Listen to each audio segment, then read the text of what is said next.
Bom dia, boa tarde, boa noite. Eu começo a gravar esse áudio no dia 30 de maio de 2019, ok, meus irmãos? Um bom dia, muito bem-vindo, você é novo no canal, tá bom? Muito bem-vindo. Muito bem-vindo também os velhos do nosso canal. Um abraço para todo mundo. E esse vídeo de hoje é um vídeo de análise, segundo um comentário que foi feito no último vídeo que foi colocado, Arrebatamento ou Suicídio da Alma. E eu tinha prometido para o amado irmão que eu estaria buscando aquilo, né, que ele falou, segundo a palavra de Deus, porque se eu estivesse errada, né, e estivesse pregando aqui alguma heresia ou algum engano, arrastando alguém para o inferno, talvez, né, porque quando a gente distorce a palavra de Deus, a gente, dependendo daquilo que a gente fala e dependendo de quem escuta, a gente pode literalmente estar fazendo com que a pessoa até perca, né, o rumo da estrada correta, acabe se desequilibrando. Então o irmão fez um comentário, eu vou começar o vídeo lendo todo o comentário, tá bom? E depois eu destrinchei o comentário do irmão e fui fazendo uma pesquisa na Bíblia em cima daquilo que ele falou, para ver se realmente, né, essa exortação eu preciso tomá-la na minha vida e pedir desculpa aqui para os demais irmãos, no sentido, preguei uma coisa errada, mal interpretada, ou se não, se eu tenho que continuar dando base àquilo que eu falei, ok? Mas é um vídeo, para honra e glória no nome do nosso Senhor Jesus, como diz o nosso amado irmão, a gente exortando uns aos outros, a gente vai ajudando todo mundo, né? E eu fiquei muito feliz de ter recebido esse comentário. O irmão se chama Wellington, desculpa se eu não falei o nome do irmão direito, tá? Não é um nome muito conhecido. E é bom porque são coisas que sacodem a gente, são coisas que nos despertam, que nos levam a pensar. Eu acho bacana quando a gente tem a oportunidade de pegar as escrituras e pensar em cima da palavra. Ler, refletir, pensar, casar, entender, concluir, sabe? E sair como que alguém que... Sabe quando você precisa tomar um banho? Aí você entra, toma aquele banho e a ducha é maravilhosa, o sabão dá aquele tanto de espuma, a bucha é tudo perfeito, você se sente realmente lavado, faz aquele shampoo, né? E dá aquela... Aí começa a tomar aquele banho, sai aquele pouquinho de sabão, que você tá todo cheio de gordura, de suor, aí enxágua aquele sebo que tá no seu corpo impregnado, depois você ensaboa tudo de novo, já na segunda ensaboada faz aquele tanto de espuma, porque não tem mais sebo, tá tudo bem limpo, aí você enxágua, né? Aí quando você sai do banheiro, você tá fresco. Você sente o perfume daquele shampoo, daquele sabonete na pele, você vê que você realmente está muito limpo. Aí você passa um creme para não sair coçando e bota a roupa e sente que você quase que pode voar, de tanto que você se sente fresco, limpo, leve. Pois é, eu gosto de ter essa sensação com a palavra de Deus também, né? Então o objetivo hoje é clarear, né, na minha cabeça, clarear com os irmãos, clarear com o irmão Wellington, se tudo isso que está sendo discutido aqui, o que a Bíblia diz com relação a todos esses, a tudo isso que está sendo colocado. Então, o comentário dele foi colocado 6 dias atrás. Então, se hoje é dia 30, foi no dia 24, justo? 30 menos 6, 24. Foi feito no dia 24. E levou tempo, meu querido irmão. Primeiro, porque eu tive alguns imprevistos. Se os irmãos que seguem o canal têm observado, eu não consigo ter tanta assiduidade aqui durante a semana, colocar 3, 4 vídeos por semana, ainda que eu gostaria de pôr, nem que fosse uma frase, mas é aquela história, ou faz bem feito ou não faz. Arranjar de qualquer jeito para dizer que está enchendo linguiça não é o meu perfil aqui. Eu tenho consciência que eu estou fazendo para Deus, em primeiro lugar, né? Tudo que eu estou fazendo aqui é para Ele, eu estou a serviço do Senhor, e se eu estou a serviço dEle, eu tenho que fazer o meu melhor, ainda que às vezes o meu melhor não seja bom, mas a gente pelo menos tenta, né? Então, eu levei tempo, fiquei aqui ontem 2 horas, irmão Wellington, buscando na Bíblia, tá? Estudando, refletindo todo esse seu comentário, para vir realmente trazendo em cima do que a Bíblia traz. Então, o que vai dizer que hoje é só Bíblia. E a gente vai fazer algumas perguntas. Vamos se colocar algumas perguntas. Então, eu sei que o irmão, ele estava assistindo o vídeo Arrebatamento ou Suicídio da Alma, diz ele que teve um certo momento, quando eu soltei isso, ele parou de ver o vídeo. porque ele bateu de frente com uma coisa que não é aquilo que ele entende, ele crê, né? E tá certo, irmão, porque eu também sou assim. Se eu vou escutar um vídeo no YouTube de algum pregador e ele solta alguma coisa diferente daquilo que eu creio, eu também tendo a parar, né? Normalmente, mas dependendo do que diz, às vezes a gente vê que foi um comentário, mas não faz parte do contexto da mensagem, às vezes a gente até continua. Mas dependendo do que eu escuto, eu realmente paro também. Tem quem eu nem escuto do tudo, porque a gente tem que realmente ter posição daquilo que a gente crê, a gente tem que ter posição, sabe, e procurar refletir se for o caso, mas dependendo do que a gente escuta é melhor largar para lá, porque tem muita bolota sendo soltada por aí. Mas irmão Wellington, hoje eu gostaria de pedir a você em especial, porque foi graças a você que esse vídeo está vindo ao ar, que você escutasse esse vídeo até o final. Por mais que ele ficasse grande, eu gostaria de coração que você escutasse, porque eu simplesmente peguei o teu comentário e fui pesquisar cada coisa que você colocou aqui na Bíblia, para ver o que a Bíblia realmente fala sobre se dá base ou se não dá base. Então, como eu tive a atenção de parar para correr atrás deste assunto e realmente levou tempo, eu gostaria que você, ainda que fosse pelo menos por consideração, ouvisse todo o vídeo, amém? Ainda que pode terminar, talvez você vá concordar, talvez você não vá concordar, não sei, mas por respeito ao trabalho que foi feito aqui, pelo fato de você ter levantado esse assunto, eu gostaria de coração mesmo, irmão, para escutar. E todos os irmãos aqui que seguem o nosso canal, que talvez quando eu ler o comentário do irmão são de acordo com aquilo que ele está falando, escuta o vídeo até o final. Porque é um vídeo de estudo. A gente está aqui realmente garimpando, pesquisando, sondando, tentando entender. É isso aqui mesmo ou não é isso aqui mesmo? Amém? Então eu tenho certeza que vai ser muito edificante. Hoje, como eu disse, é dia 30, são 10h10 da manhã. Eu não vou poder gravar esse vídeo todo, porque ele tem muita referência bíblica e eu prefiro fazer bem feito.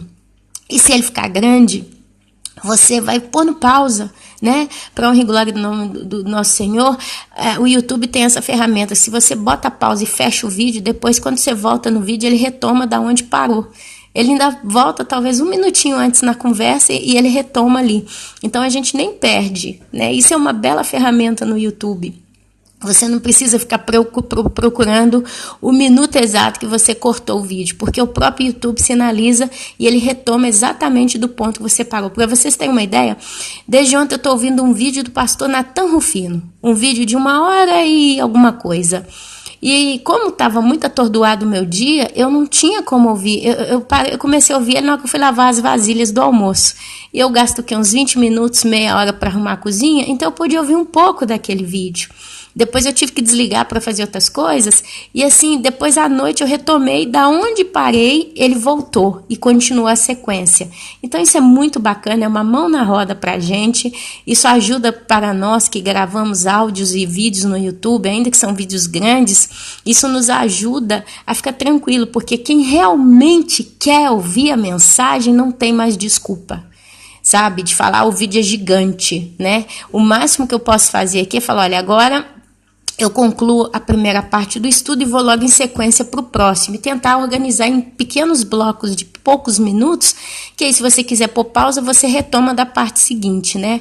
Porém, como tudo é ligado, né, pode ser que fique um pouquinho difícil para mim. Mas amém, amados. Eu dei a satisfação de tudo que eu tinha para falar. Agora eu vou entrar aqui lendo o comentário do irmão Wellington e depois a gente já entra para o estudo. Eu vou começar a gravar esse vídeo hoje. Provavelmente eu vou continuar amanhã para fazer uma coisa bem feita. Então esse vídeo deve ser publicado aí no YouTube. Hoje já é... que dia? Hoje é quinta-feira. A gente vai colocar esse vídeo talvez sábado no ar. Ou no mais, então, segunda-feira. Tenho que ver aqui. Assim que eu terminar, eu já boto ele para pôr no computador e dali a gente já descarrega. Como a minha internet não está me ajudando tanto, enfim, meus irmãos, tem que ter paciência. Meu caso tá... Mas amém. O importante é que vai chegar no ar aí, a não ser que o arrebatamento venha antes. Bom, irmão Wellington, vou ler o seu comentário e dali nós vamos partir para a discussão, amém? Vamos discutir esse assunto aqui, segundo o que a Bíblia fala. Então, paciência, irmão, não fica nervoso comigo não, viu? Tem que ter paciência. Olá, irmã. Eu até estava assistindo ao seu vídeo, como faço com todos. mas parei desde o momento que a irmã falou que ele tem seus escolhidos. Ele quem? Deus, né? Eu falei que Deus tem seus escolhidos desde a fundação do mundo, que mais cedo ou mais tarde Deus converterá os seus escolhidos. Até aí, corretíssimo. Mas falar que Deus não sabe qual dos seus filhos vão cair de novo e assim Deus vai riscar os nomes no livro da vida foi a interpretação mais incoerente com o total descrédito de Deus. Irmã, com todo respeito, Deus decreta tudo, irmã. Por favor, não se engane. Você realmente acha que os anjos, quando caíram, pegaram Deus de surpresa? Realmente a irmã crê nisso? Irmã, preste atenção. Deus predestinou tudo, até os anjos caídos. Você acha que quando Deus criou a Eva, ele não sabia que ela seria a primeira a comer do fruto? Mas é claro, pois foi ele quem colocou o querer e o realizar no coração dela. Aí ele pega o texto de Filipenses, capítulo 2, versículo 13, para provar que Deus é quem coloca o querer e o realizar nos nossos corações. Aí está escrito: porque Deus é o que opera em vós, tanto o querer como o efetuar, segundo a sua boa vontade. Quer mais, irmã? Aí ele pega Salmos 139, 16. Os teus olhos viram o meu corpo ainda informe, e no teu livro todas estas coisas foram escritas, as quais em continuação foram formadas, quando nem ainda uma delas havia. Irmã, a salvação, irmã, é de graça. Basta somente crer em Jesus Cristo, e essa fé nem vem de nós, é dom de Deus. E ninguém perde algo que Deus nos deu. É Ele que nos atrai. E no capítulo de 2 Pedro, capítulo 2, fala de pessoas que conheceram o Evangelho, somente isso. E não fala que creram, assim como acontece nas igrejas. O que tem de pessoas que conhecem o Evangelho e não vão ser salvas, pois tem que ser escolhido de Deus para a salvação. E essa escolha não depende de nós. Então, minha querida irmã, com todo respeito, sempre, pois amo seus ensinamentos, mas a caminhada cristã é assim mesmo, um ajudando ao outro, pois a palavra nos adverte. Aí ele pega 1 Coríntios, versículo 11 e 19, capítulo 11, versículo 19. E até importa que haja entre vós heresias, para que os que são sinceros se manifestem entre vós. Fique com Deus. Eu respondi o irmão, e eu coloquei o seguinte comentário: amado irmão, vamos colocar tudo isso em um novo vídeo e te peço que assiste. Vamos ver isso à luz das escrituras. Um grande abraço. Não posso falar nada que não esteja nas escrituras e desde já, se eu falei besteira, me comprometo em corrigir para não ser usado de engano na vida de ninguém. Amo muito a cada um de vocês. E aí o irmão me responde dizendo: eu também amo seus ensinamentos, afinal todos nós estamos aprendendo um com o outro. Bom, pelo menos eu aprendo sempre. Fique com Deus. Ok, então foi a nossa conversa aqui nos comentários do canal, tá bom? No vídeo Arrebatamento ou Suicídio da Alma, que foi postado aí acho que 6 dias atrás. Então agora, irmão Wellington, eu fui pegar na Bíblia, tá? Eu fui pegar na Bíblia, porque segundo o comentário, Deus, ele escolhe quem ele vai ser salvo. Ele predestina e nada muda. A pessoa, uma vez que ela é escolhida por Deus para ser salva, ela vai ser salva.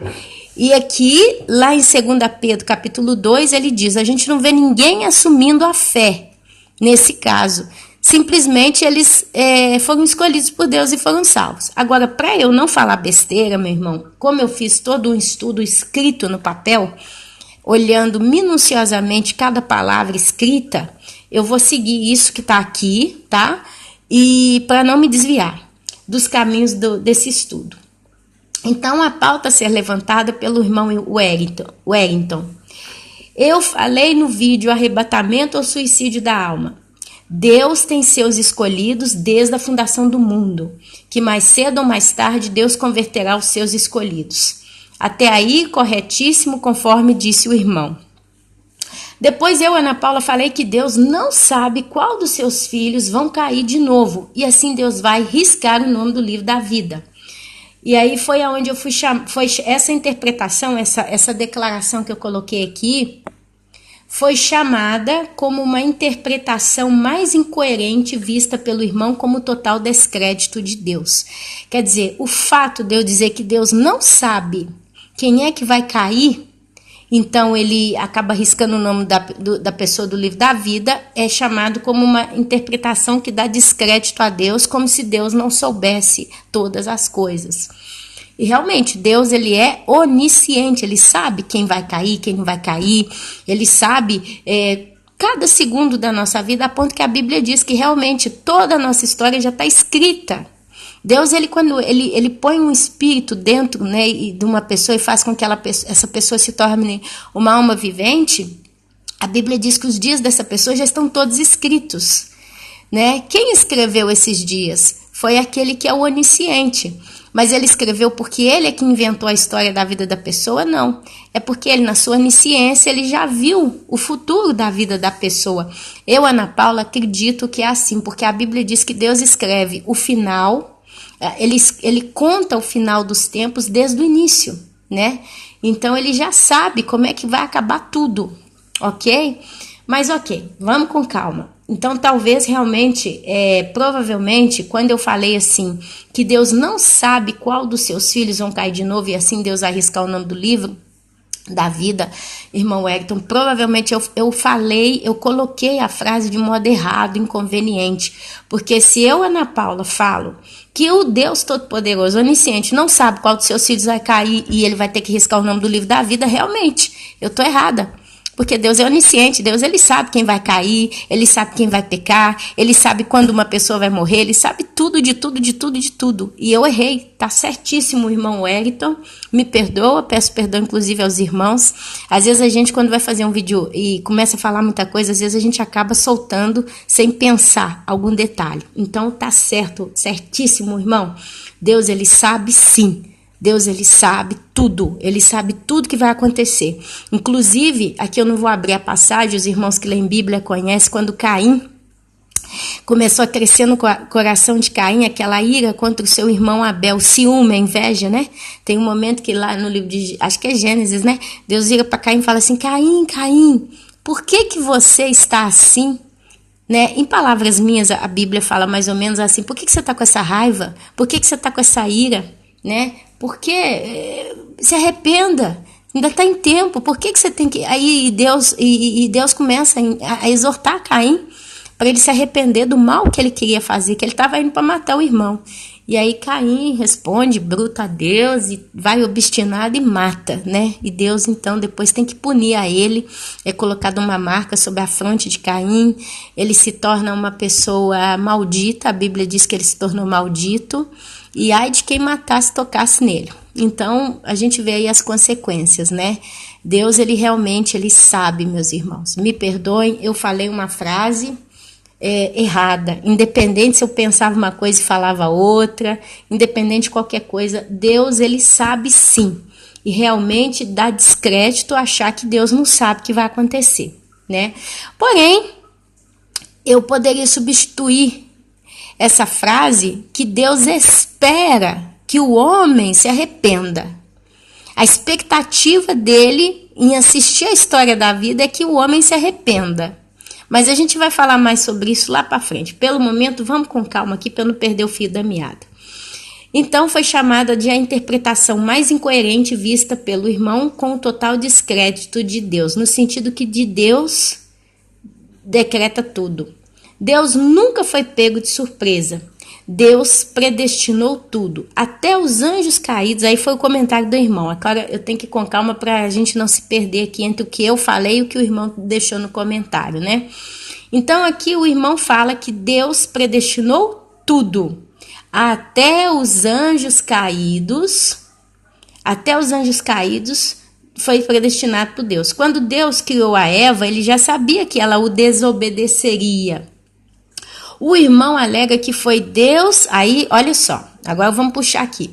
O irmão alegou que foi Deus quem colocou o querer e o realizar no coração de Eva. Nesse caso aqui, qual foi esse querer e realizar que Deus colocou no coração de Eva?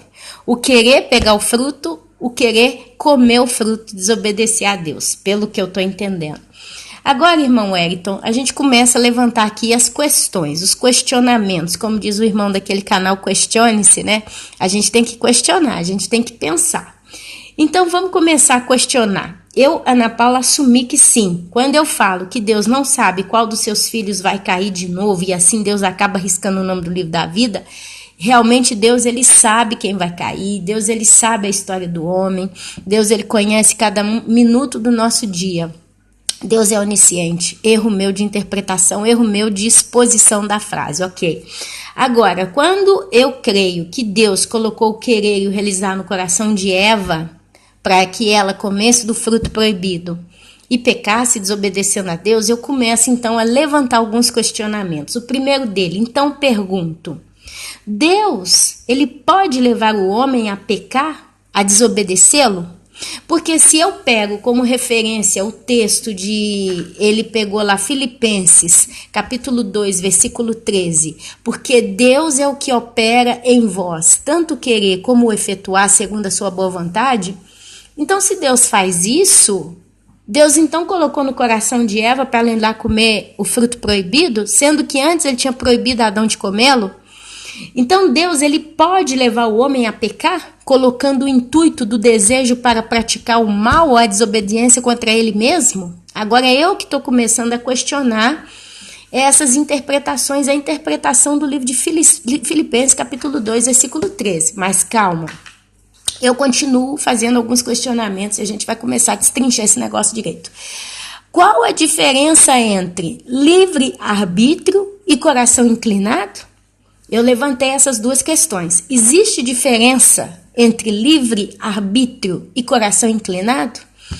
Para não perder tempo, o que é livre-arbítrio? A gente entende que livre-arbítrio é que o homem escolhe o que ele quer. Ele vai escolher, ou seguir, a gente usa a expressão para resumir o que é livre-arbítrio para todos nós, em que o homem ou ele vai escolher fazer o bem ou ele vai escolher fazer o mal.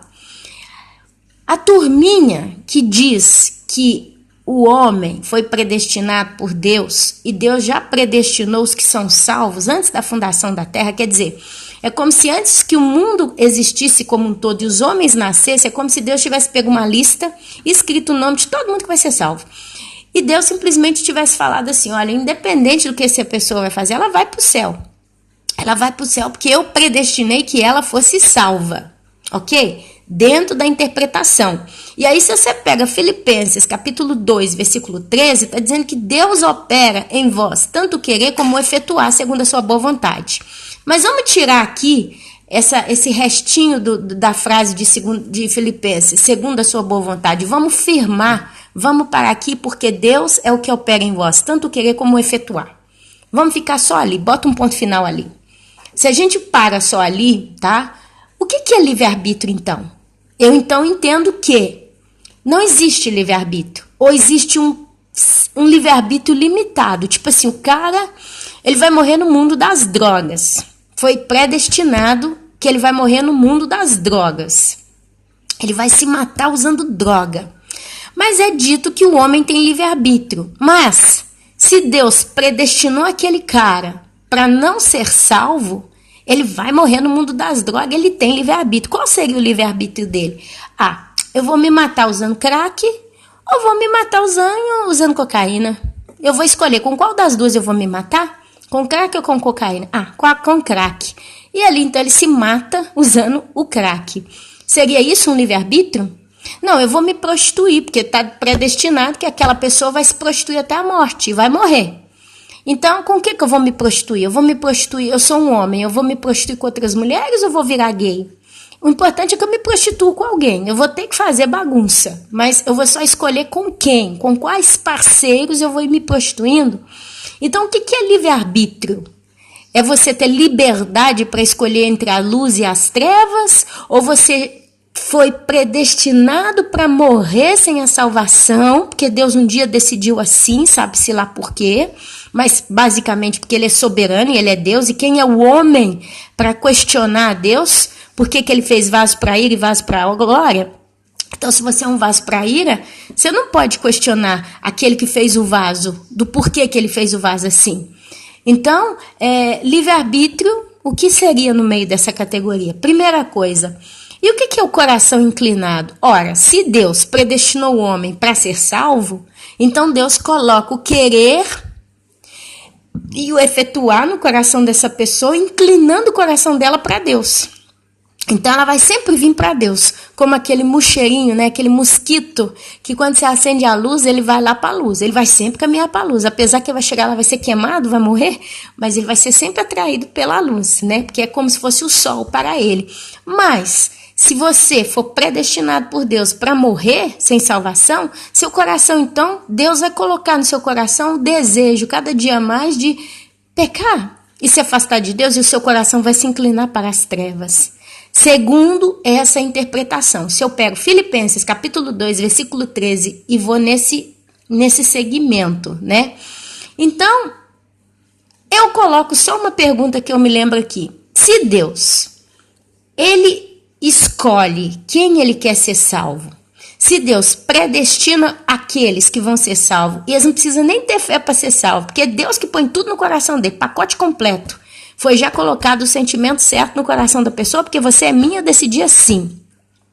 Por que a Bíblia fala, uma pergunta, por que a Bíblia fala que Deus não faz acepção de pessoas?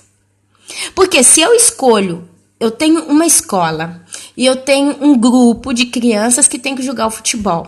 E ali eu pego duas crianças e falo assim, olha, você vai ser o time A e você vai ser o time B. Agora você vai fazer o seguinte, você vai escolher quem você quer. A própria criança, ela já vai começar a escolher os coleguinhas, aqueles que ela julga mais talentosos, mais rápidos, mais habilidosos, mais chegados a ela. Quer dizer, a própria criança vai fazer acepção da outra. Talvez a criancinha mais feinha, segundo o conceito dela, vai ficar de fora. Você não vai entrar no meu time de futebol. Então, é como se Deus, escolhendo e predestinando quem vai ser vaso para ele e quem vai ser vaso para a glória, tivesse fazendo acepção de pessoas. Esse eu quero ser salvar ele, aquele eu não quero. Mas para. Eu estou só levantando questões, eu ainda não estou falando muito sobre isso. Então vamos ler o texto de Filipenses 2 na íntegra. Eu vou ler aqui Filipenses 2,13, porque Deus é o que opera em vós, tanto querer como efetuar segundo a sua boa vontade. Ponto final. Mas agora eu chamo os irmãos para irem comigo no texto de Filipenses, capítulo 2. Eu nem sei onde é que está Filipenses. Capítulo 2. E vamos ler na íntegra todo esse contexto. Vamos pegar do versículo 12 até o versículo 18, ok? Que é onde está dentro esse texto que foi citado no comentário. Na minha Bíblia tem um título, por isso que eu peguei do versículo 12 até o 18, para pegar todo o contexto desse texto aqui, desse título, que está escrito Desenvolvimento da Salvação. Começo a ler do versículo 12. Assim, pois, amados meus, como sempre obedecestes, não só na minha presença, que é Paulo falando para os filipenses, não só na minha presença, porém muito mais agora na minha ausência. Desenvolvei a vossa salvação com temor e tremor, porque Deus é quem efetua em vós tanto querer como o realizar segundo a sua boa vontade. Fazei tudo sem murmurações nem contendas, para que vos torneis irrepreensíveis e sinceros, filhos de Deus inculpáveis no meio de uma geração pervertida e corrupta, na qual resplandeceis como luzeiros no mundo, preservando a palavra da vida, para que no dia de Cristo eu me glorie de que não corri em vão, nem me esforcei inutilmente. Entretanto, mesmo que seja eu oferecido por libação sobre o sacrifício e serviço da vossa fé, alegro-me e, com todos vós, me congratulo. Assim vós também, pela mesma razão, alegrai-vos e congratulai-vos comigo. Ok, agora olha só. A primeira pergunta sobre Filipenses capítulo 2, do versículo 12 até o 18. E eu só vou poder considerar esse texto com todo o seu contexto. Então eu considero do 12 até o 18. Eu não considero só o versículo 13, porque eu preciso destrinchar esse texto, porque ele é todo, ele é um todo, ele é um bloco, ele não é só um versículo, ele é um todo. Essa parte do versículo 13 faz parte de todo o discurso que Paulo está fazendo aos filipenses. Então, vem algumas questões a ser levantadas. A primeira dela é: a quem esse texto está sendo direcionado?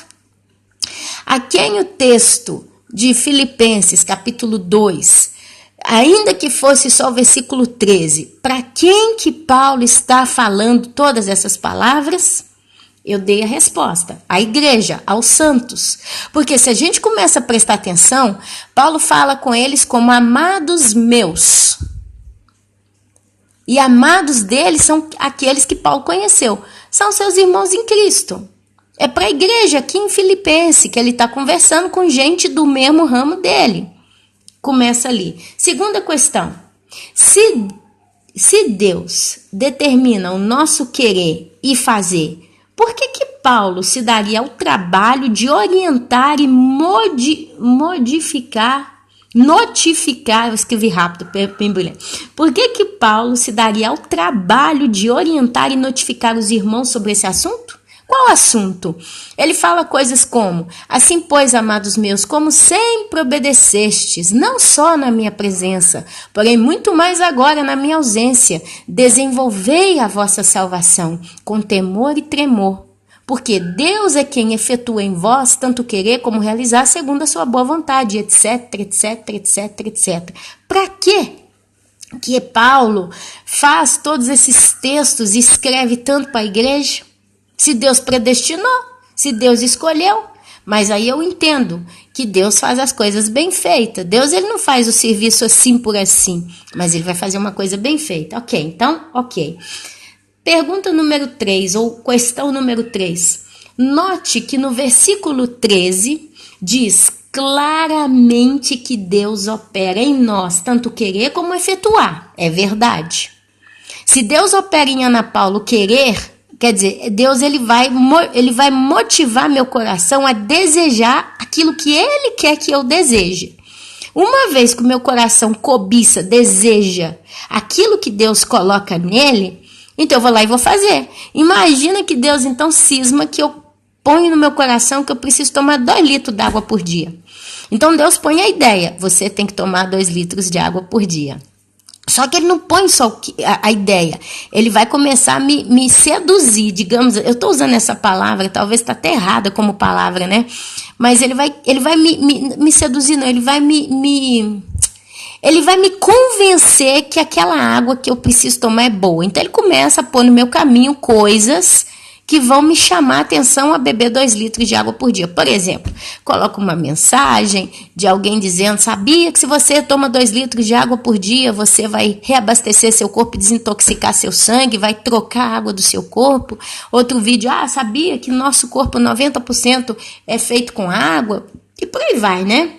Então aquilo vai começar a me fazer querer beber a água, porque a água é boa.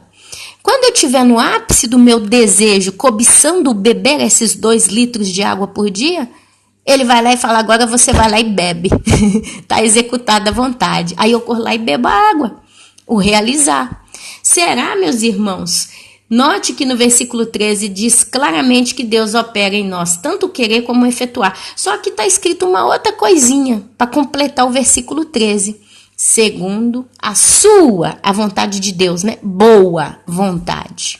Peraí, se a vontade é boa e Deus coloca no meu coração querer como realizar segundo algo bom, Eva não comeu o fruto do pecado e pecou e colocou a humanidade inteira na morte, foi lá, ofereceu para o marido, para Adão, influenciou ele para comer também, os dois comeram e arrebentou com a humanidade inteira.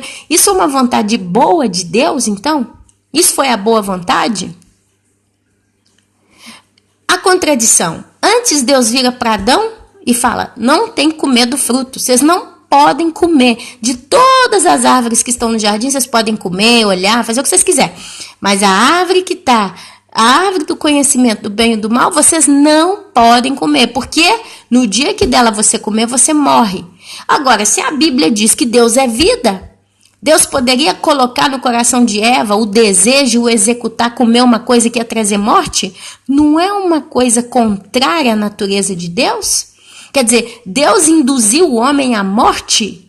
E eu poderia dizer que isso foi segundo a boa vontade de Deus? Para quê? Para que então viesse toda uma humanidade perdida, corrompida, e Deus tivesse que fatigar essa humanidade por toda a época, a era do homem na Terra, praticamente 6.000 anos batendo de frente, a ponto de ter que pegar o seu filho e pôr ele numa cruz para ele morrer por nós, ter que sacrificar, a ponto esse filho que um dia vira para Jesus, para Cristo, para Deus, na cruz e fala, ainda na cruz, né, lá no monte, lá quando ele começa a chorar, suar sangue, ele vira e fala, Pai, se for possível, afaste de mim esse cálice. Quando Jesus vira para ele e fala, se for possível, você vê Jesus realmente muito conduído, muito sofrido, porque ele ia ter que ir para a cruz. Mas não porque iam enfiar só prego na mão dele, coroa de espinho, ia levantar ele, ia bater, chicotear, ele ia sofrer, ser torturado. Isso sim. Mas o maior temor de Cristo, a maior dor que ele teve para com a cruz, foi o morrer. O Pai virar as costas para ele naquele momento que ele morre. Naqueles momentos que ele foi pisado. A Bíblia diz que Deus teve prazer em pisar o seu filho pelos nossos pecados. Em palavra curta, Jesus se colocou no lugar de toda a humanidade e ele sofreu aquilo que nós sofreríamos. Quer dizer, se Deus coloca o desejo no coração de Eva para ele ir lá comer do fruto proibido, e depois a Bíblia fala que Deus teve até prazer em pisar o filho dele para pagar cada culpa, né, de todos nós, será que Deus então fez Eva pecar porque ele gostaria de torturar Jesus Cristo para ter aquele prazer de como se tivesse toda a humanidade? Quer dizer, Deus fez isso por prazer dele? Será que eu posso chamar isso da boa vontade do próprio Deus? Quer dizer, a minha boa vontade é torturar o meu filho, que não tem nada a ver com essa história, não pecou, não errou, nunca pecaria, é gerado do meu espírito, que não deve ser entristecido, porque depois eu quero ir lá e pisar nele, ter prazer na pisadura? São questões, são questionamentos, mas vamos continuar. 4. Então, será que Deus poderia operar os desejos e operar no coração do homem, quereres e efetuares segundo a sua mal vontade? Ana, mas a Bíblia diz que todos os caminhos, que todos os tudo que a Bíblia fala, a vontade de Deus é boa, perfeita e agradável. Ué, peraí. Quando Deus coloca o querer, o executar no coração do homem mau, onde é que está o bom, perfeito e agradável? Continuamos. 5. Se Deus é bom, como é que ele poderia operar no coração de alguém algo mal? Só para que se cumpra os planos dele? Mas se ele é bom, ele então não poderia simplesmente fazer uma história que tudo desse certo? Se tem os escolhidos, os predestinados, aqueles que não tem jeito, vão sempre ser salvos, por que então ter criado os maus?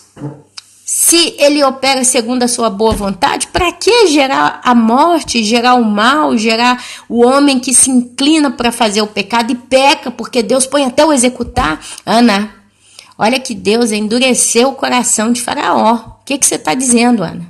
Se Deus endureceu o coração de Faraó e isso só gerou mal para o povo do Egito, Deus é poderoso até para pôr o mal, Ana. Ana, Deus mandou uma praga no Egito e essa praga foi o anjo da morte que matou as crianças, filhas dos egípcios. Quem não tinha marca de sangue na porta, no umbral da porta, o filho primogênito foi morto, Ana. Isso não é operar mal? Ana, e quando Deus manda matar as crianças lá, quando Davi estava conquistando as terras, tem momentos e momentos que Deus fala, até as crianças vocês vão ter que matar? Isso não é um intuito, um desejo de algo mal? Deus não leva Davi a matar? E etc, etc, etc, etc. Vamos continuar. Isso não seria manipulação de pessoas? Quer dizer, se eu sou o rei, o Deus, o Todo-Poderoso, acima de mim não tem ninguém, eu vou criar os homens e eu vou manipulá-los, porque eu vou pôr o desejo no coração. Gente, eu, Ana Paula, sou mulher. Talvez você que está me ouvindo é mulher. Se tem uma coisa que muitas, não vou dizer todas, se tem uma coisa que muitas mulheres sabem fazer é seduzir um homem. Quando a mulher entende o homem, que ela olhou para um cara, um homem qualquer, ela botou na cabeça dela que ela quer aquele homem, se é uma mulher que é habituada na arte da sedução, o que ela vai fazer? Ela vai manipular aquele homem, até aquele homem cair na rede dela. Então ela vai entender como funciona a cabeça daquele homem e vai seduzi-lo, seduzi-lo, seduzi-lo. O que é a sedução? É colocar no coração da pessoa um desejo versus aquilo que eu quero. A Bíblia chama isso até de feitiçaria, pecado de feitiçaria. Eu já li isso e já estudei com os irmãos isso em alguns vídeos passados. Que a sedução é pecado de feitiçaria. Porque quando você mexe com a cabeça de alguém, enfeitiça, seduz, né, encanta alguém, nesse caso aí, versus prostituição, você está praticamente praticando pecado de feitiçaria. A Bíblia diz que esse pecado é igual, né? Agora, se Deus coloca o querer, o executar na cabeça de todo mundo, Deus, de certo modo, não estaria seduzindo os homens para que eles fizessem a vontade dele? Talvez eu estou usando a palavra errada e muito pesada, irmãos. Vamos continuar a questionar, mas eu não sei. Se Deus é bom, como é que ele poderia operar no coração de alguém algo mal, só para que se cumpra os planos dele? Pode até ser. Mas será que Deus é capaz de colocar um intuito maligno no coração de alguém? Presta atenção, vamos ler e começar a refletir. Eu peço para a gente ir lá no livro de Romanos, capítulo 3, do 5 ao 18. Eu não quero sair fora e falar pela minha boca. Eu preciso manter o foco no que a Bíblia diz. Romanos, capítulo 3, do 5 até o 18. Vamos lá. O título, basicamente, é Paulo responde às objeções. E aí chega lá no versículo 5 até o 18, olha o que está escrito. Mas, se a nossa injustiça traz à luz a justiça de Deus, o que a gente pode dizer? O que diremos? Porventura será Deus injusto por aplicar a sua ira? Eu falo como homem. Certo que não. Do contrário, como julgará Deus ao mundo? E se por causa da minha mentira fica em relevo, fica mostrado a verdade de Deus para a sua glória? Porque sou eu ainda condenado como pecador? Ora, se Deus, através da minha ira, é glorificado e a coisa vai para o lado de glorificar para o bem do Deus, por que eu vou ser ainda condenado como pecador? E por que não dizemos, como alguns caluniosamente afirmam que o fazemos? Praticamos males para que venham bens. A condenação destes é justa. A realidade é que tem quem tenta arrumar um jeitinho para tudo. E tem quem diz. E por que não dizemos, como alguns caluniosamente afirmam que o fazemos? Praticamos males para que venham bens. A condenação destes é justa. Aí continua, Paulo simplesmente vira e fala assim, todos os homens na condição de pecadores. Espera aí, a gente sabe, desde que a gente se converte, que todo mundo é pecador. Basicamente, porque senão, para que Cristo morreria? Se alguém entre os bilhões e bilhões de seres humanos que nasceram na Terra, em todo o tempo da era do homem na Terra, se alguém nasceu ali sem ser pecador, Deus poderia simplesmente comparar ele com o próprio Jesus, porque é sem pecado. Se você nunca pecou, atire a primeira pedra. Quem atirou a pedra? Paulo fala o seguinte, todos os homens na condição de pecadores, e começa. O que se conclui? Temos nós qualquer vantagem? Não, de forma nenhuma. Pois já temos demonstrado que todos, tanto judeus como gregos, estão debaixo do pecado, como está escrito. Não há um justo, nenhum sequer. Não há quem entenda, não há quem busque a Deus. Todos se extraviaram, a uma se fizeram inúteis, não há quem façam bem, não há nenhum sequer, inclusive lá em Salmos, versículo 14, do 1 ao 3, Salmos 53, do 1 ao 3, está escrito a mesma coisa, não há ninguém bom.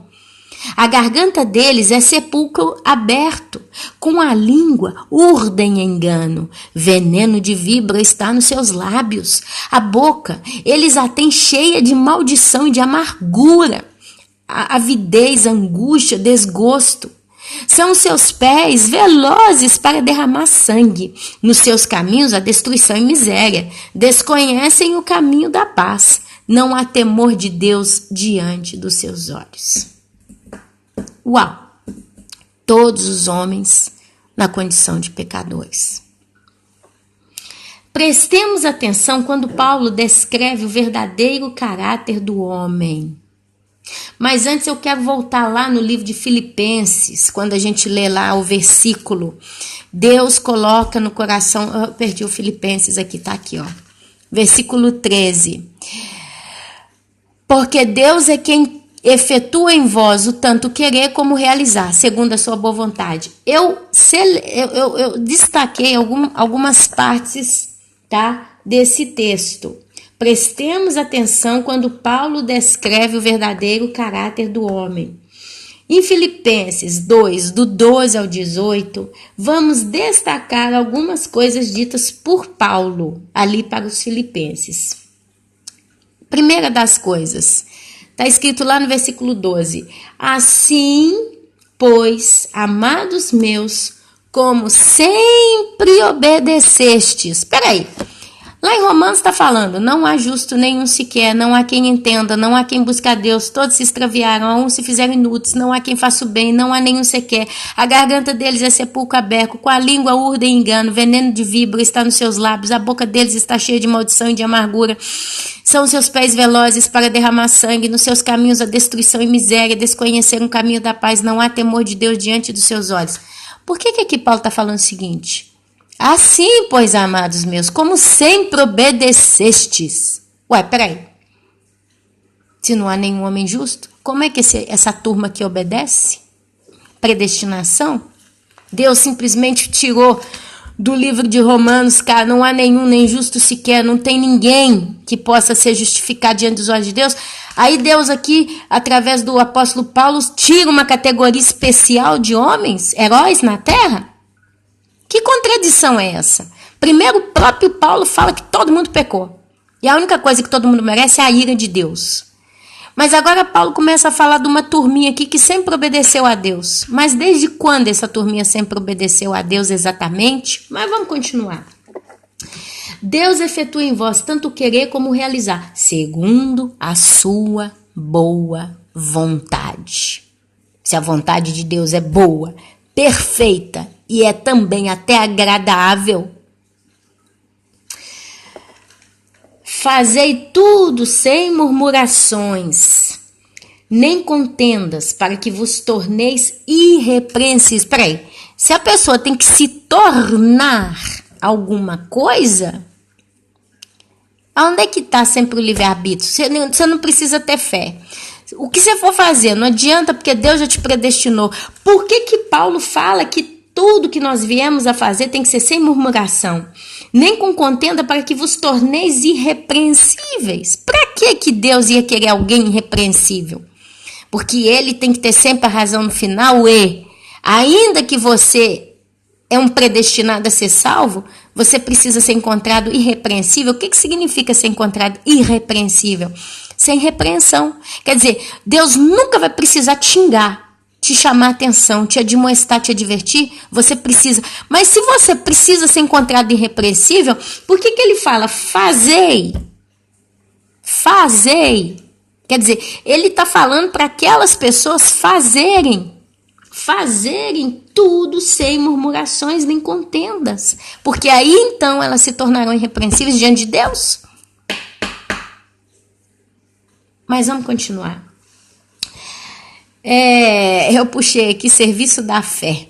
a vossa fé, eu vou ler aqui. Entretanto, mesmo que seja oferecido por libação sobre o sacrifício e serviço da vossa fé, alegro-me e com todos vós me congratulo, assim vós também, pela mesma razão, alegrai-vos e congratutai também.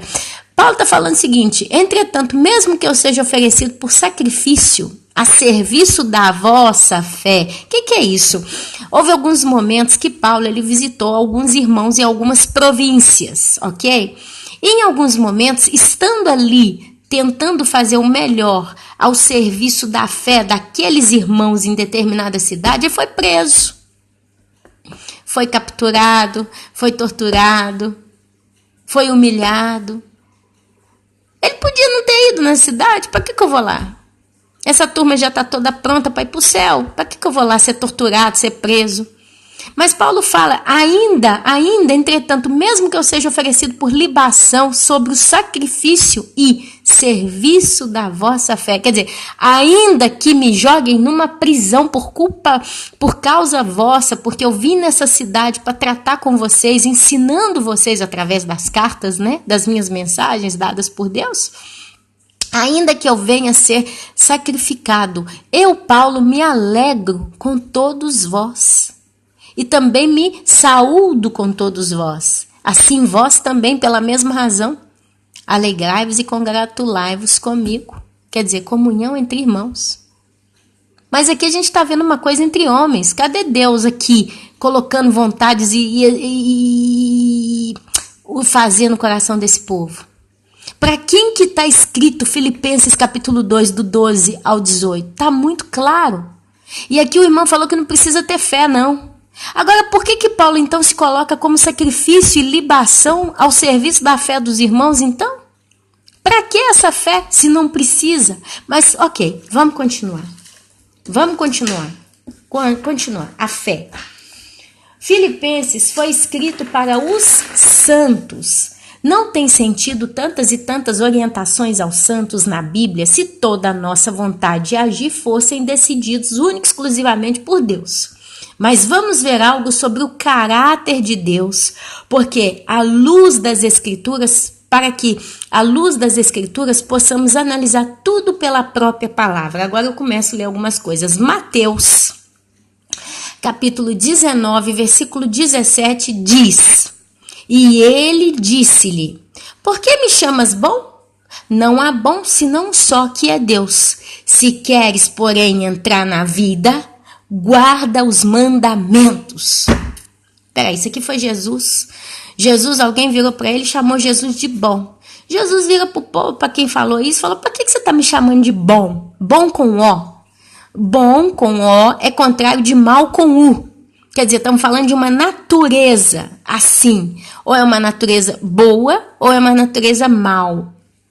E Jesus fala, por que você está me chamando de bom? Não é um bom, senão um só, que é Deus. Quer dizer, o próprio Jesus falou que nem ele era bom. Que só quem era bom era Deus, o Pai. E isso foi ele que falou, não eu não. E ele fala o seguinte, se queres, porém, olha só, se eu ouvir você falar, se queres, porém, entrar na vida, guarda os mandamentos. Presta atenção, se queres é uma expressão que Jesus coloca para o ouvinte e se refere totalmente a um desejo do mesmo, se queres. Não poderíamos, por exemplo, dizer, se queres vencer na vida, deve estudar, trabalhar sério, fatigar, ser sério como pessoa, ser honesta? Se a pessoa em questão não estudar, não fazer a parte dela por si mesma, ela pode vencer na vida? Se você decide todo dia ficar deitado na cama ou ficar na frente do Facebook, você é um homem de 40 anos, ninguém paga suas contas, ninguém te sustenta, você está talvez ali no seguro-desemprego, você está no 5º mês de seguro-desemprego. Aí você cisma que você vai vencer na vida, só que você decide que você vai vencer na vida na frente do Facebook. Você vai vencer na vida? Olha só, vamos dar mais exemplo aí da expressão se queres. Se queres dormir, basta ir para a cama que já está arrumada. Imagina, chega um hóspede na sua casa, faz 10 horas de viagem de ônibus, de avião, de barco, seja de qualquer coisa, chega arrebentado de cansado, com sono, talvez viajou a noite inteira, né? Não dormiu porque não conseguiu dormir. Aí chega na sua casa todo cansado, né? Você fala para ele assim, olha, se você quiser, vai tomar um banho, depois vai deitar e vai dormir. Se você tiver com fome, a janta está pronta. Adianta essa pessoa, se ela não quiser tomar o banho, não quiser comer, você pode forçar ela a fazer essas coisas? Às vezes a única coisa que ela quer é deitar e dormir, porque ela está com dor de cabeça. Mas quem é que tem que executar o ato de ir lá e deitar e dormir? É a pessoa. Eu posso até pegar ela no braço, pôr ela na cama, pôr a cobertinha em cima dela. Mas se ela não conseguir dormir, não fechar o olho por vontade própria, ela não vai dormir. Se queres, meus irmãos, Jesus fala só isso aqui. Se queres, porém, entrar na vida eterna, guarda os mandamentos. É uma condição. Peraí, se não tem condição nenhuma porque Deus predestinou o homem, você vai ser salvo e basta? Para que Jesus coloca a condição da pessoa guardar os mandamentos de Deus? Porque se você não guarda os mandamentos, você não vai ser salvo? Por que Jesus simplesmente coloca isso na frente dessas pessoas? Ele anuncia, se você quer entrar na vida eterna, você vai ter que guardar os mandamentos de Deus? Isso é uma condição, isso não é como é que eu vou dizer? Se eu tenho um gado e eu preciso levar esse gado para pegar o leite das vacas, não adianta eu pegar vaquinha por vaquinha e levar lá para o lugar que põe leite, mas eles constroem aqueles labirintos. Se você olhar no YouTube, você vai ver algo do gênero. Até para matar o gado, eles fazem isso, né? Eles vão pôr no gado, eles estão todos livres. E aí tem a portinha que eles vão entrando pelo labirinto para sair aonde eles querem que a vaca saia. Então a vaca tem que sair para dar leite, ela vai ser conduzida pelo caminho a entrar no lugar que vai chegar fatalmente num ponto que ela tem que estar ali para dar o leite. Se eles querem matar aqueles gados, eles vão puxando aqueles gados para entrar numa certa parte que eles vão caminhando e vão para o matadouro. É isso que Deus faz com a humanidade, meus irmãos. Deus nos trata assim? Vamos continuar. Salmo 143, versículo 10. Davi, penso eu, fala: ensina-me a fazer a tua vontade, pois és o meu Deus. O teu Espírito é maiúsculo, está falando do Espírito Santo. É bom. Guia-me por terra plana. Meus irmãos, o salmista pede a Deus para ensiná-lo, pede também para ser guiado em terra plana pelo Espírito Santo de Deus.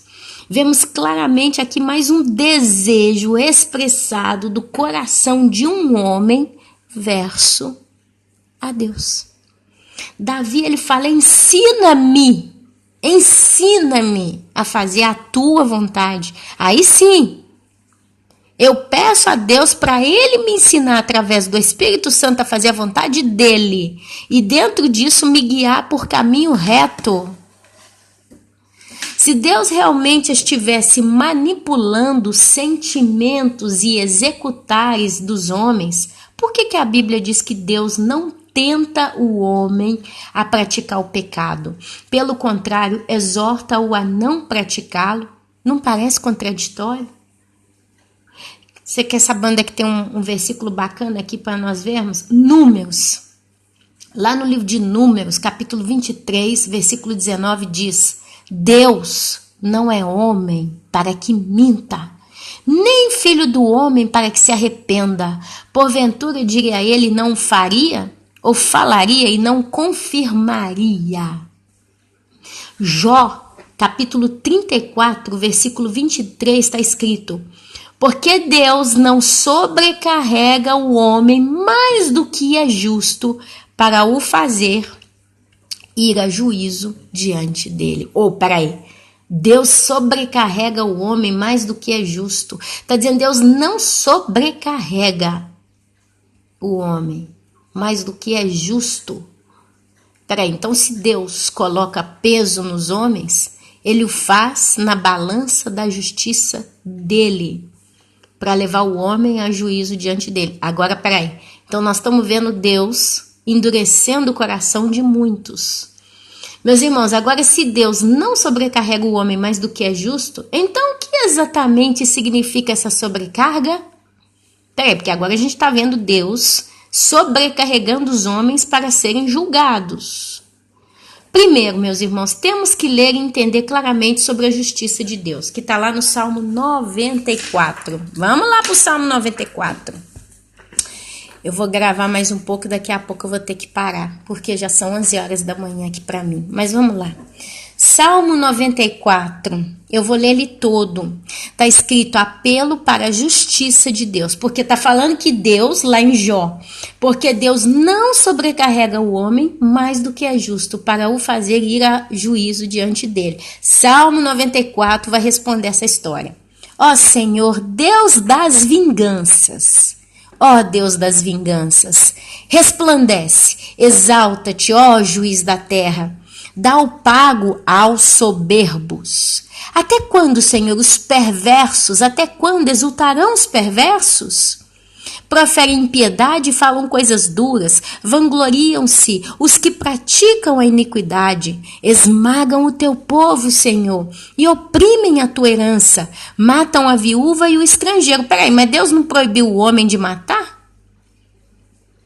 Poderia Deus colocar no coração do justo o desejo de se tornar um assassino, assim por maldade? E está falando que eles matam a viúva e o estrangeiro, e aos órfãos assassinam. E dizem, o Senhor não me vê, não vê. Nem disso faz o caso Deus de Jacó. Está falando que Deus não vê neles fazendo as coisas erradas. Atendei, presta atenção, ó estúpidos dentre o povo, e vós insensatos, sem sabedoria, quando sereis prudentes?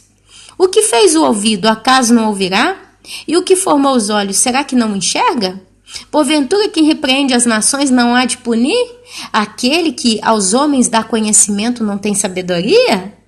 O Senhor conhece os pensamentos do homem, que são pensamentos vãos. Presta atenção, gente. O Senhor conhece os pensamentos do homem, que são pensamentos vãos. Nós estamos vendo aqui a onisciência de Deus e o conhecimento dele com relação aos nossos pensamentos. Bem-aventurado o homem, Senhor, a quem tu repreendes e que ensinas a tua lei. Olha o que Jesus falou lá antes. E ele disse, porque me chamas bom? Não há bom senão um só, que é Deus. Se queres, porém, entrar na vida, guarda os mandamentos. Está lá em Mateus, capítulo 19, versículo 17. E aqui em Salmos 12, bem-aventurado o homem, 94, 12. Bem-aventurado o homem, Senhor, a quem tu repreendes e a quem ensinas a tua lei. Peraí, se Deus repreende, se Deus chama atenção, para quê? Para que Deus vai repreender uma pessoa se ela é predestinada a alguma coisa? Vale a pena? E aí vai e ensina para ela alguma coisa? Só para provar que ele é que pôs o desejo no coração da pessoa? E aqueles que são perversos? Para lhe dais descanso dos dias maus, até que se abra a cova para o ímpio, pois o Senhor não há de rejeitar o seu povo, nem desamparar a sua herança. Nós todos somos povos de Deus, somos herança por causa do pai Abraão. Mas o juízo se converterá em justiça, e segui-la-ão todos os de coração reto. Só quem tem coração reto vai seguir a justiça de Deus. O coração já tem que ter se tornado um coração reto. Quem transforma o coração do homem? O Espírito Santo de Deus. Mas para que isso aconteça, o homem tem que converter. Se o homem não nasce de novo em Cristo, ele vai ser sempre ímpio. Enquanto o homem não nasce em Cristo, ele está morto. E o coração não é reto, meus irmãos. Não adianta. Para que veio Cristo? Mas vamos continuar com a leitura do Salmo. Quem se levantará a meu favor contra os perversos? Quem estará comigo contra os que praticam a iniquidade? Se não for o auxílio do Senhor, auxílio, ajuda já a minha alma estaria na região do silêncio. Quando eu digo resvala meu pé, tô caindo, né? A tua benignidade, Senhor, me sustém. Quer dizer, Deus com o seu bem, querendo bem ao seu filho, sustém. Nos muitos cuidados que dentro de mim se multiplicam, as tuas consolações me alegram a alma. Olha só, você vê Deus apoiando, consolando, ajudando, sustentando, guardando a vida daquele reto de coração. Pode acaso associar-se comigo o trono da iniquidade? Isso aí é consciência de alguém que ama a Deus. Talvez você falaria o mesmo. Eu poderia me colocar numa situação de escândalo e pecado contra o meu Deus? De jeito nenhum, tenho temor. Uma coisa Deus colocou no coração dos seus santos: temor. Quem não tem temor é como uma pessoa que não tem medo da morte. Aí pula de não sei quantos metros para saltar no oceano, para nadar no mar aberto, sobe montanha sem uma corda, sem um sistema de segurança, desce cachoeira, vai fazer rali, vai enfiando o carro nos lugares mais perigosos que o carro pode capotar, a pessoa morrer, mas não tem medo da morte. Você já vê esses aventureiros radicais aí, que praticam esportes radicais? O que pratica esporte radical é como o ímpio que não teme a Deus. Nada põe medo nesse povo. Eles não têm respeito, não têm medo de nada. Eles não têm medo de perder a própria vida. Eu vou saltar de paraquedas, mas eu não vou nem controlar se o paraquedas está funcionando. Eu vou me julgar lá e eu sei que vai funcionar e basta. Ah, e se morrer? Ah, morri. Presta atenção. Pode acaso associar-se contigo o trono da iniquidade? Peraí, o que é iniquidade? Iniquidade é pecado. É injustiça, é perversidade, é desobediência. E aqui o salmista fala: pode acaso associar-se contigo, quem? Com Deus, o trono da iniquidade? O qual forja o mal? Forja, planeja. O trono da iniquidade é que planeja o mal, mal com L, obras malignas, tendo uma lei por pretexto. Aí usa a palavra pretexto, quer dizer, Deus poderia se associar com esse tipo de coisa? A Bíblia diz que não. A Bíblia diz que Deus não pode se associar com as trevas. Se Deus não pode se associar com as trevas, por que ele tentaria a Eva comer o fruto proibido e colocou no coração dela o desejo de comer e ainda mandou ela ir lá para ela ir comer? Presta atenção, o que a Bíblia está me dizendo? Ajuntem-se contra a vida do justo e condenam o sangue inocente, mas o Senhor é o meu baluarte, é o meu Deus, o rochedo em quem me abrigo. Sobre ele faz recair a sua iniquidade, sobre ele faz recair a sua iniquidade. A Bíblia diz que Deus nos mede segundo os nossos pecados ou justiça, no sentido que o ímpio, todo o mal que ele faz, ele está só acumulando brasa de ira sobre a sua própria cabeça. E a Bíblia diz que Deus vai fazer recair sobre o iníquo, sobre o perverso, sobre o pecador, no castigo, segundo a sua própria iniquidade. Quer dizer, a mesma porção com que você peca é a mesma porção que Deus vai julgar sobre a sua cabeça em ira. E pela malícia deles próprios os destruirá. Presta atenção, aqui tem uma declaração muito clara que Deus não põe coisa ruim no coração do homem, porque ele fala o seguinte, que Deus mesmo sobre eles faz recair a sua iniquidade e pela malícia deles próprios. Não é de Deus a malícia, porque se Deus pudesse pôr mal no coração do homem, então o mal não é do coração do homem, mas é do coração de Deus. Deus bota na cabeça, aquele ali é vaso para ira, ele vai morrer, vai para o inferno, não predestinei. Então eu vou guiar ele até ele morrer e ir para o inferno. Eu vou colocar o querer, o executar, fazer o mal a vida inteira, porque eu não predestinei. Mas a Bíblia diz que está falando aqui, ó, sobre eles faz recair a sua iniquidade e pela malícia deles próprios. Gente, mais do que essa frase não tem como explicar. Os destruirá. O Senhor nosso Deus os exterminará por causa da malícia deles próprios. Quer dizer, o sentimento mal vem do próprio coração da pessoa, porque está falando aqui no Salmo 94, versículo 23. Mas ok, vamos continuar. Esse salmo se completa com 2 Tessalonicenses, capítulo 2, do 7 ao 12. Esse salmo se completa com 2 Tessalonicenses, capítulo 2, do 7 ao 12. Vamos ler 2 Tessalonicenses, aqui, capítulo 2, do 7 ao 12. Olha só, porque eu fui lá no Velho Testamento, nos Salmos. Agora vamos nas conversas para a igreja, né? 2 Tessalonicenses 2, 7 ao 12. Espera aí que eu estou em 1 Tessalonicenses. Achei. Ok, olha só. O caráter do homem da iniquidade e a sua derrota. E aí eu pedi do 7 ao 12 para ler todo o contexto. Com efeito, o mistério da iniquidade já opera e aguarda somente que seja afastado aquele que agora o detém. Então será de fato revelado o iníquo, a quem o Senhor Jesus matará com o sopro da sua boca e o destruirá pela manifestação de sua vinda. Aqui nós estamos vendo aqui falar do anticristo. Tá? Ele vai se manifestar quando aquele que o detém for afastado. Mas eu não quero entrar nessa conversa, que é o assunto aqui hoje. Outro, versículo 9. Ora, o aparecimento do iníquo é segundo a eficácia de Satanás. Então, o anticristo ele vai aparecer por causa da prestatibilidade, o poder que esse homem iníquo vai ter, é Satanás que vai dar para ele. Começa ali. Até aí você tá vendo que Deus não tem nada a ver com essa coisa, né, do anticristo ter poder. Quem dá o poder para ele é Satanás, e dá até o seu trono.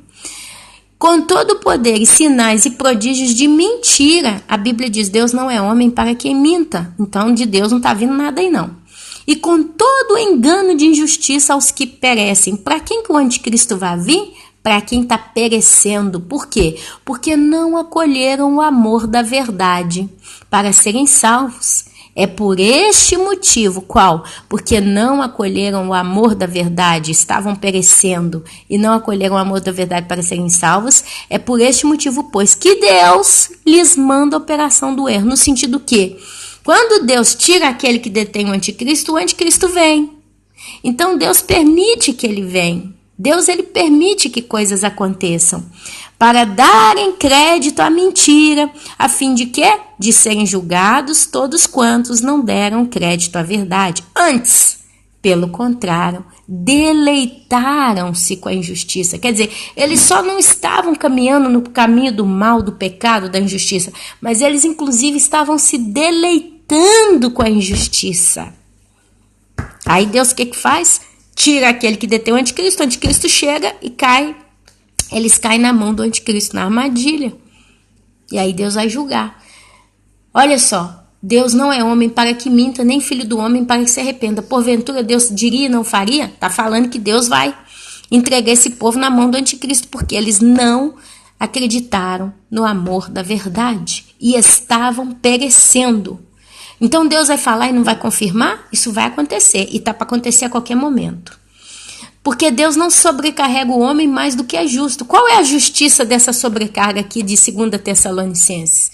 Eles estão perecendo. Eles não deram crédito à verdade. Se esses homens não dão crédito à verdade, é porque alguém está pregando a verdade para eles. E eles não querem saber por quê. Porque se deleitaram com a injustiça. Então Deus, ele não sobrecarrega o homem mais do que é justo para fazer ir a juiz diante dele. Então você vai comparecer diante do juiz de Deus no trono branco, porque você pôs a marca da besta e você aceitou o anticristo, porque você já estava perecendo, se deleitava na iniquidade, não deu crédito à mensagem do amor e da salvação. O que vai acontecer? Vai ter que pagar pelas suas consequências.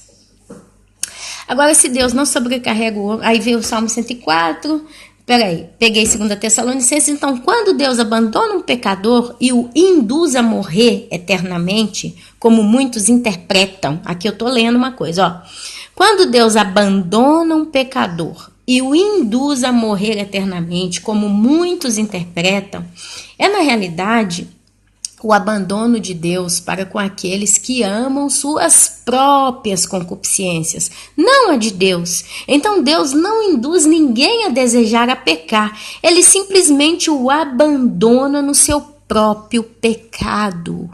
Gente, eu vou dar um exemplo aqui pobrezinho mesmo, mas só para dar uma colorida a mais no que eu já estou colocando aqui, segundo o que nós estamos lendo.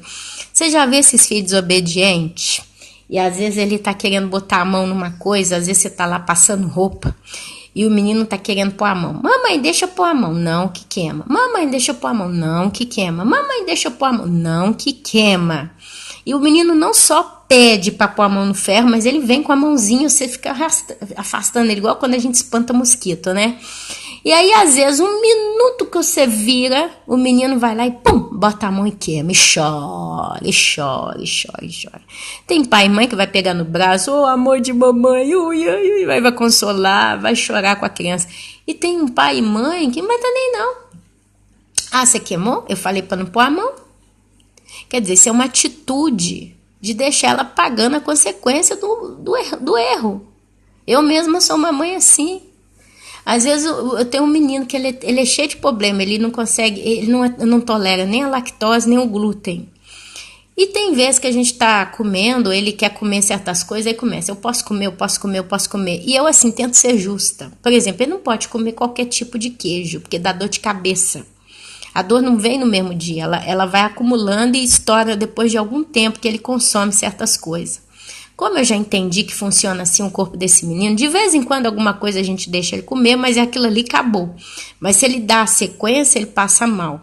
Então, o que acontece? Às vezes, a gente vai comer e aí eu ponho 2 tipos de queijo na mesa. Eu, particularmente, se pudesse, eu compraria tudo que não faz mal, né? Que aí todo mundo comeria igual ele e ele não ia ter desculpa, porque ele é criança. Mas, às vezes, meu marido quer comer o queijo que ele gosta. E aí, então, o que eu faço? Eu ponho o queijo que o menino pode comer, que também é muito bom, e a gente põe um outro queijo. Aí começa, posso comer, posso comer, posso comer, posso comer, posso comer. E eu falo, você sabe que se você comer, você vai passar mal. Ah, mas posso. Come. Quer comer, come. Mas depois não vem encher meu saco que você tá com dor de cabeça. Às vezes ele come, e aí vem a dor de cabeça. Como ele me conhece, ele já nem reclama.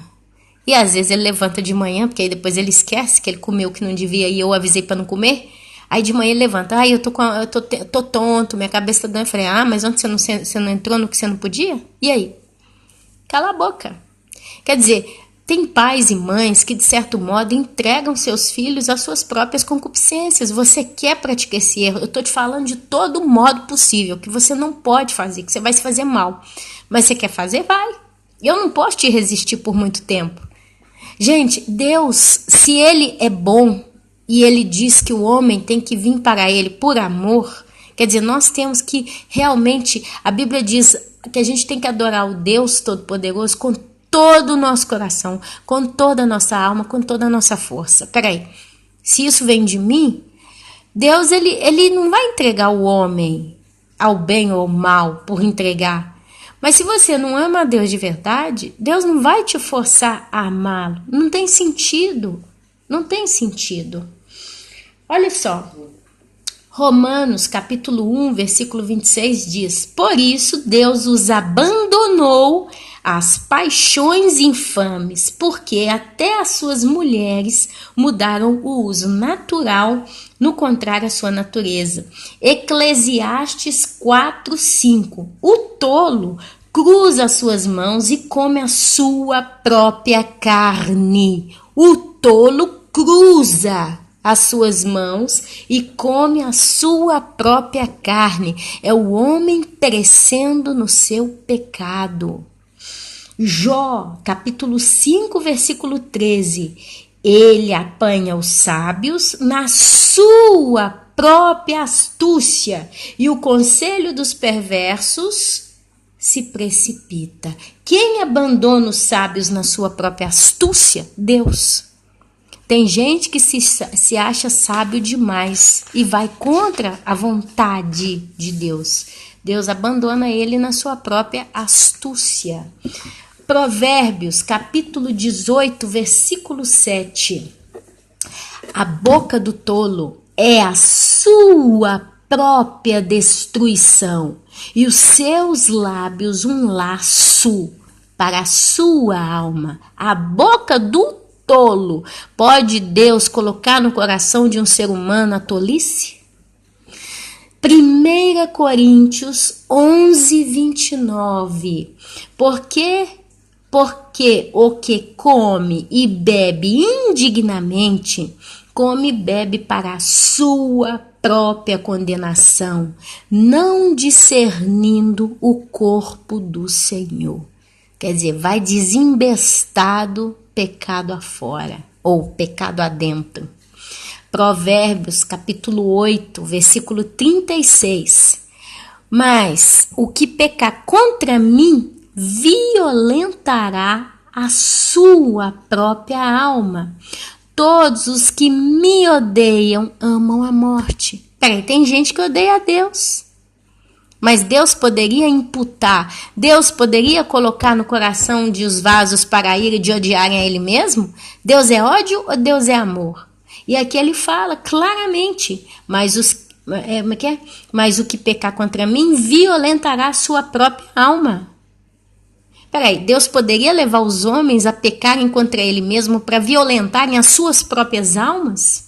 E depois ele ainda conclui, todos os que me odeiam amam a morte. Deus poderia fazer isso com o ser humano? Por predestinação? Deus então cria uma história para cada ser humano e eles têm que cumprir direitinho, seguindo passo a passo como um robô para fazer a vontade de Deus, mas dentro dessas contradições aqui, seria possível essa chamada predestinação? Salmo 7,16, a sua obra, olha só, a sua obra, o seu próprio caminho, a sua própria destruição, é sua. Deus ele está sempre atribuindo a culpa do pecador a ele mesmo, o próprio pecador é o culpado, não Deus. Olha aqui, a sua obra cairá sobre a sua própria cabeça e a sua violência descerá sobre a sua própria cabeça. É sua a obra, é sua a violência, é seu o pecado, é sua a cabeça dura, é sua a perversidade. Deus não é homem para tentar. Deus, a Bíblia diz que Deus não pode tentar o homem. Se eu achar esse texto aqui, eu ainda leio ele. Peraí que eu vou ver se eu acho. Olha aqui, Tiago, capítulo 1, versículo 13. Ninguém, sendo tentado, diga, de Deus sou tentado, porque Deus não pode ser tentado pelo mal, e a ninguém tenta. Uai, olha aqui, ninguém sendo tentado, diga, de Deus sou tentado, Ele que está me tentando, porque Deus não pode ser tentado pelo mal, e a ninguém tenta. Se Deus não tenta ninguém a praticar o mal, como é que ele tentou a Eva lá comer o fruto proibido, meu irmão e meus irmãos queridos? Tem sentido? A Bíblia se contradiz? A Bíblia diz que Deus não é homem para que minta. Veja o que Deus fala de Satanás, porque agora nós vamos ver aqui Satanás, agora até o diabo pecou de sua própria vontade contra Deus. Também os anjos caídos, Deus não operou e realizou em nenhum deles tais ações. Deus sabia, mas permitiu a cada um de realizar seus próprios desígnios. Veja, Deus permite que o homem peque, porque o homem tem que fazer aquilo que ele precisa fazer para ser julgado. É o que está escrito lá atrás, a gente vê, né? Que Deus não sobrecarrega ninguém, além da sua justiça, para que esse seja julgado. Olha só, o Ezequiel, capítulo 28, Ezequiel, capítulo 28,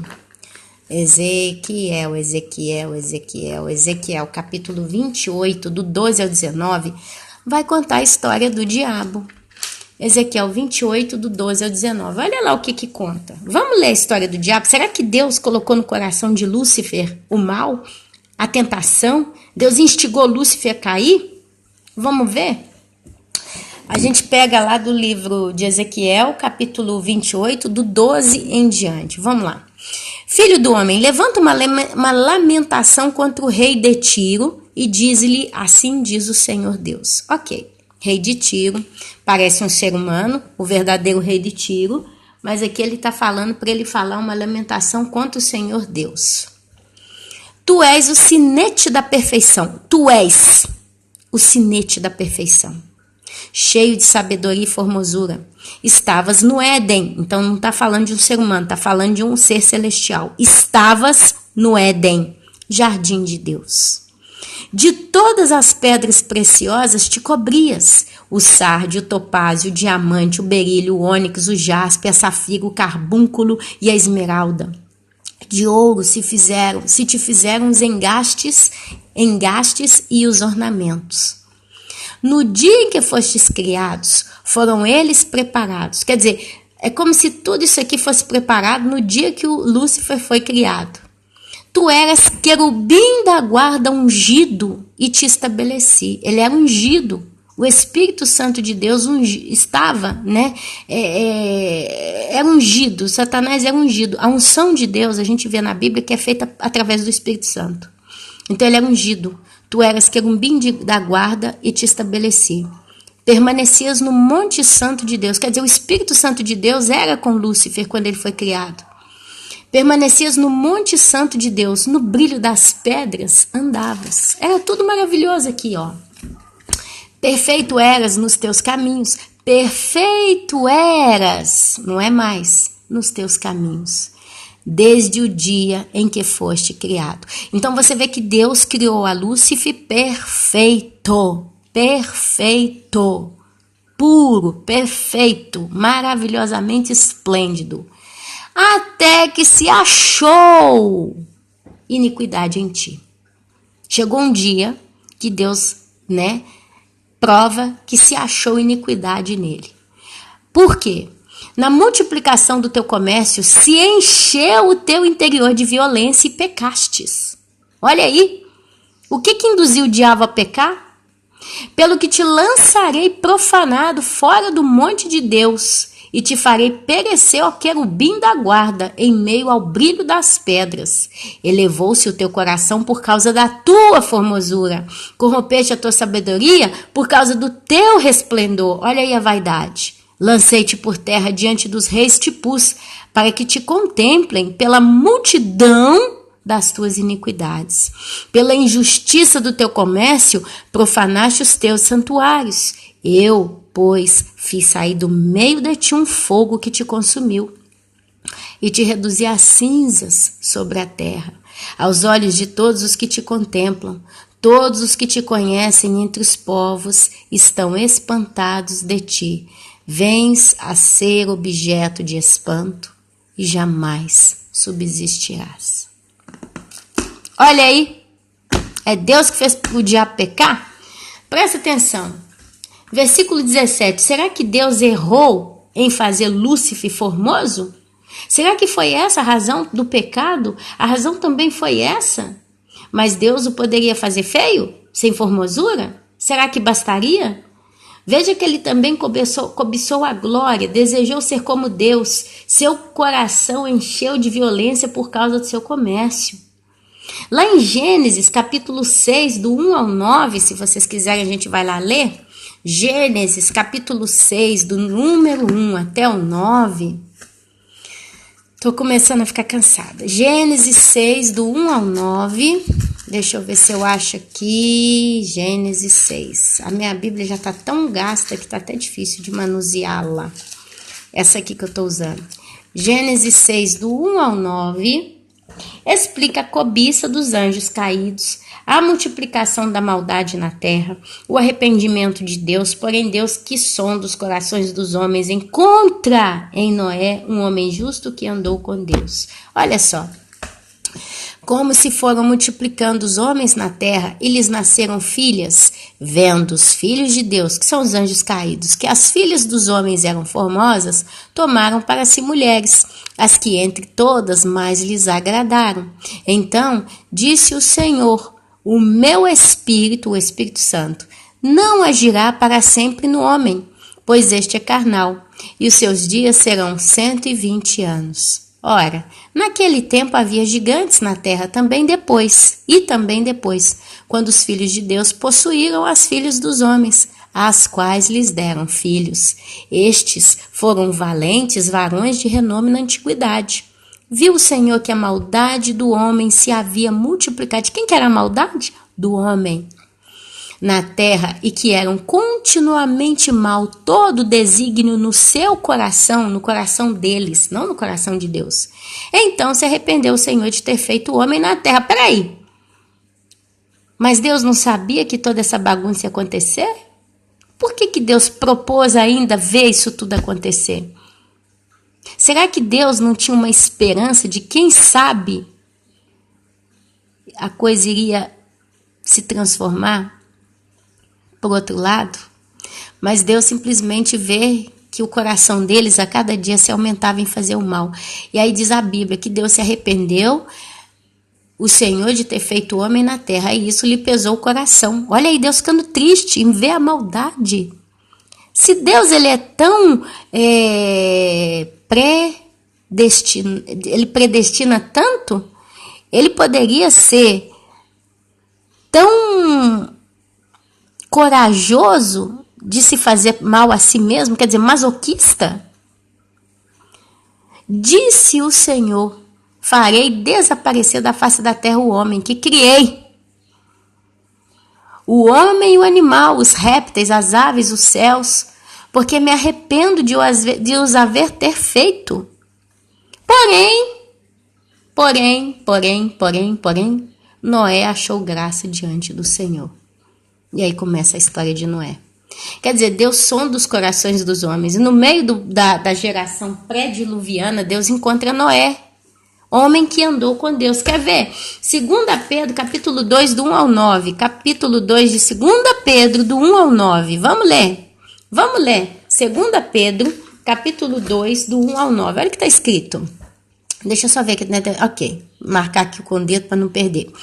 Assim como no meio do povo surgiram falsos profetas, assim também haverá entre vós falsos mestres, os quais introduzirão dissimuladamente heresias destruidoras, até o ponto de renegarem o soberano Senhor que os resgatou, trazendo sobre si mesmos repentina destruição. Ora, se Deus resgatou, esses homens se rebelam contra Deus, virá sobre eles então a punição, que é a repentina destruição. E muitos seguirão as suas práticas libertinas, suas, não as de Deus, suas práticas libertinas, e por causa deles será infamado o caminho da verdade, o mau testemunho, né? Também movidos por avareza farão comércios de vós, com palavras fictícias, também movidos por avareza, né? Para eles o juiz é lavrado a longo tempo e não tarda, a sua destruição não dorme. Quer dizer, o juízo Deus preparou a longo tempo, reservado para esses que, pode o cão voltar ao seu vômito? O lobo, né? Ora, se Deus não poupou anjos quando pecaram, quando pecaram, Deus então não poupou. Antes, precipitando-os... Olha, se Deus... Antes, precipitando-os no inferno, os entregou a abismos de trevas, reservando-os para o juízo. E não poupou o mundo antigo, mas preservou a Noé. Olha aí, Deus achou o coração de Noé justo, né? Pregador da justiça. E mais 7 pessoas quando fez vir o dilúvio sobre o mundo de ímpios, e reduzindo a cinzas a cidade de Sodoma e Gomorra, ordenou-as a ruína completa, tendo-as posto como exemplo a quantos venham a viver impiamente. Ora, se Deus cria o vaso para ira, para que ele pega Sodoma e Gomorra e põe elas para exemplo a quem vive impiamente?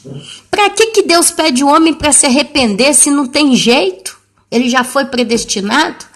Ele livrou o justo Ló, afligido pelo procedimento libertino daqueles insubordinados. Que significa insubordinado? O que significa uma pessoa que se faz subornar? É uma pessoa que se coloca debaixo da vontade de outro e se suborna, quer dizer, né? Mas quando chama de insubordinados aqui, são pessoas que não aceitam nada de ninguém.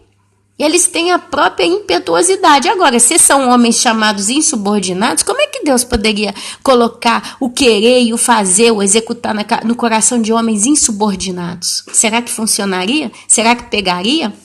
É como querer colar um negócio cheio de poeira com um plástico. Aí você bota a cola plástica em cima da poeira daquela areinha e quer colar outro plástico junto. Será que cola? Será que pega a cola? Porque este justo, Ló, porque esse justo, pelo que via e ouvia quando habitava entre eles, atormentava sua alma justa cada dia por causa das obras iníquas deles. E é porque o Senhor sabe livrar da provação os piedosos e reservar sob castigos injustos para o dia do juízo. Então, olha só, uma coisa é Deus separar e predestinar, outra coisa é Deus livrar e punir por causa da sua própria justiça. Meus irmãos, não adianta, sabe? A gente tem que ler. Deus exterminou todos os outros homens, mas preservou a Noé. Noé, pela fé e porque andou com Deus, foi salvo. Assim também Enoque foi transladado para não ver a morte. Lá em Tiago, capítulo 2, versículo 19, está escrito: Tu crê que há um só Deus? Fazes bem. Também os demônios creem e tremem. Peraí, se lá em Tiago 2,19 diz que até os diabos, os demônios, os capetão creem que existe um Deus e tremem, porque sabem que Ele é o Deus que pode julgar e trazer a ira sobre eles, e o fará. Isaías 55,6 está escrito: Buscai ao Senhor enquanto se pode achar, invocai-o enquanto está perto. Peraí, para que eu vou buscar a Deus enquanto se pode achar? Para que eu vou invocar Ele? Para que alguém fala isso? Se não adianta, eu fui predestinada a ir para o céu ou para o inferno. Nada que eu faça vai fazer tanta diferença. Só para fazer um teatro diante dos homens, dos anjos e no final para cocolar a Deus?